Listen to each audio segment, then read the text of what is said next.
Hello అండి. మీరెప్పుడైనా ఇది గమనించారా? మనిషి స్ట్రెస్, స్ట్రెస్ అనేది చాలా పెద్ద మైనస్ పాయింట్ అనమాట. చాలామందికి స్ట్రెస్ ఒక జీవితంలో పెద్ద సమస్యగా మిగిలిపోతుంది. అసలు స్ట్రెస్ ఎందుకొస్తుందో తెలుసా?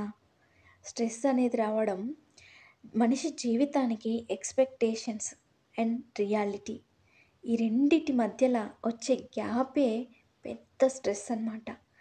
సో, ఈ ఎక్స్‌పెక్టేషన్స్‌కి, రియాలిటీకి మధ్యలో ఎంత గ్యాప్ పెరిగిపోతే అంత స్ట్రెస్ పెరిగిపోతుంది. మనకు ఆ గ్యాప్‌ని తగ్గించుకోవాలి ఫస్ట్. ఎక్స్‌పెక్టేషన్స్ అనేది పెట్టుకోవద్దు లైఫ్‌లో. అంతే. మనకు ఎక్స్‌పెక్టేషన్స్ ఒకలాగుంటే రియాలిటీలో ఒకలాగా జరుగుతుంది.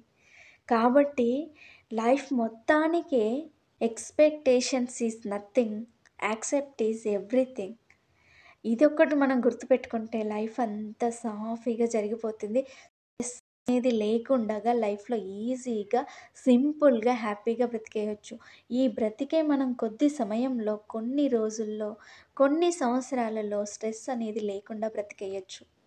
సో, నేను చెప్పాలనుకున్నది చిన్న విషయం ఏంటంటే, ఎక్స్‌పెక్టేషన్స్ అండ్ రియాలిటీ ఇవి రెండిటి మధ్యల వచ్చే గ్యాప్‌ని మనం తగ్గించుకుంటే స్ట్రెస్ అనేది దానంతట అదే తగ్గిపోతుంది. సో, మీరు ఒకసారి ఆలోచించండి. ఈ వీడియో నచ్చితే మాత్రం చిన్న లైక్ చేయండి. ఒకవేళ మీరు కూడా ఇలాంటి ఆలోచన వచ్చి ఉంటే కామెంట్ చేయండి. ముందుగా ఛానల్‌ని సబ్స్క్రైబ్ చేసుకోండి. Thank you. బాయ్.